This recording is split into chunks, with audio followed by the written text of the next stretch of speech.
The Irish Gold Cup, what did that feel like, first of all, winning that? Because it was a very competitive race. Yeah, no, the Irish Gold Cup normally is a very good race, and I mean, going into it I was extremely confident going into the Irish Gold Cup. I mean, only 2 weeks before I ruptured a disc in my back, so I was fighting injury to get back for that, and I was keen to get back because I thought Sizen John had the form to win the Irish Gold Cup, and thankfully he proved me right on the day. He put up a great performance.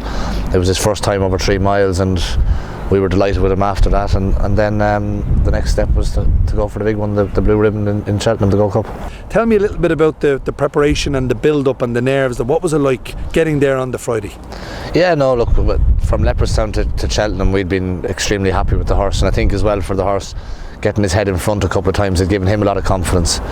His work on the build-up to Cheltenham had been better than it was on the build up to Leopardstown, so we were all very confident, and as I say, racing is a game of opinions, and what other people thought of Leopardstown didn't really bother me. No. My opinion and Jesse's opinion was all that mattered to me, and we were confident going there that he'd stayed at 3.25 miles, and yeah, there's no doubt that the good ground helped, but he's very versatile ground wise, so even if it had been on the slow side, I don't think it would have made any difference. You always looked to be quite confident in terms of your position when the race started, and as the race developed you were never really at any stage uncomfortable. You seemed to have the perfect posse the whole time. Yeah, no, everything worked out great. I mean, we had planned going out there to stay in the middle of the fence and keep out of trouble, but a lot of other jockeys were trying to do that as well, so I found myself on the inside and I got plenty of room.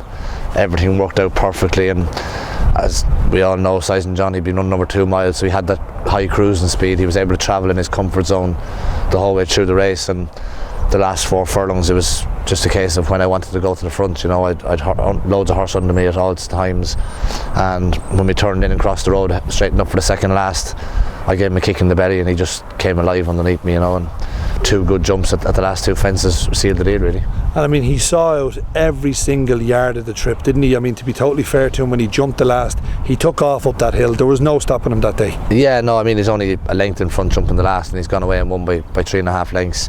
A couple of horses stayed on from out the back, but they hadn't been in the race for most of it, so he saw it out really, really well. And I mean, he's only a 7-year-old, so hopefully if we can keep him in one piece, that he'll have a bright future ahead of him.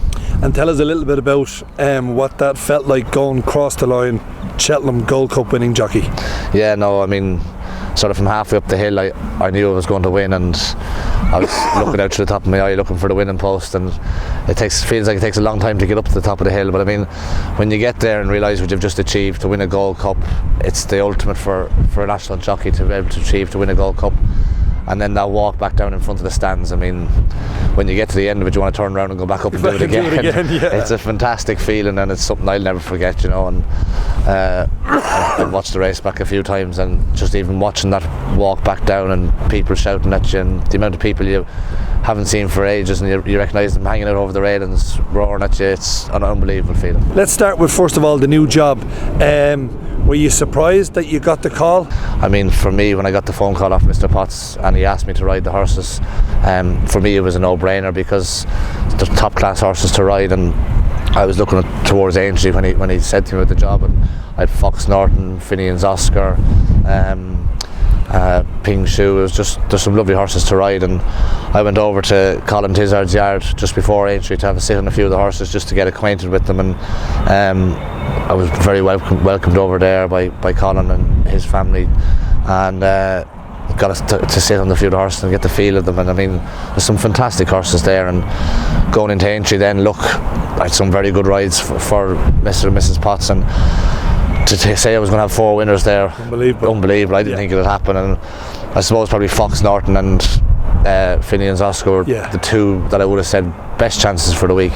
But to start the week off with Ping Shu winning the Grade 1 novice hurdle, a 16-1, I mean, that was a fantastic start for me to win a Grade 1 when you're only in a job a couple of weeks. And then to follow up again on the Friday with Fox Norton, so a Grade 1 double on the Friday was just a fantastic start. And then confidence, of course, is coursing through your veins, and went out the next day then, and we started off with Finian's Oscar. I mean, I did feel a bit of pressure riding Finian's Oscar because he was a high profile horse, he was unbeaten, he was 3-1 favourite on the day, on Grand National Day, and like he's a hell of a good horse, and he's still unbeaten over hurdles. He was impressive in Aintree, and who knows what the future holds for him, whether he goes novice chasing next season or stays over hurdles. I'll leave that decision to Colin and Mr. and Mrs. Potts, and hopefully I'll be there to partner him, and then to round it all off in a competitive handicap chase on a 10-to-1 shot in sizing Kidalco was just the icing on the cake. And as well, Robbie, just to mention the trainer who you're based with here in Ireland,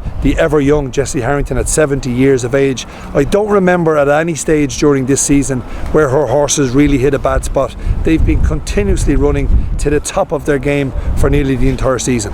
Yeah, they have, and you could go and say for the last 3 or 4 years they've been consistent the whole time. I mean, maybe I'm a little bit biased, but as far as I'm concerned, she's the best dual purpose trainer in the world. 5 furlong sprinter, 3.5 mile chaser. Yeah. She can train them all, you know, and there's a fantastic team down in Commonstown that do a great job, and it's just phenomenal the season that we've had together, and I've been with Jessie now for nearly 17 years, so it means as much to me winning big races for her as it does for anybody else, you know. Well, Robbie, here's hoping that we've got 3 fantastic days at Fairyhouse. We've got 5 days to come at Punchestown. I'm sure it won't be the last of you, Jessie, and maybe Mr. and Mrs. Potts' winners, so the best of luck over the next 2 big festivals. Thanks a million, Leon. Cheers. Bet €10 with Boyle Sports today and get €30 in free bets. Boyle Sports, bring it on.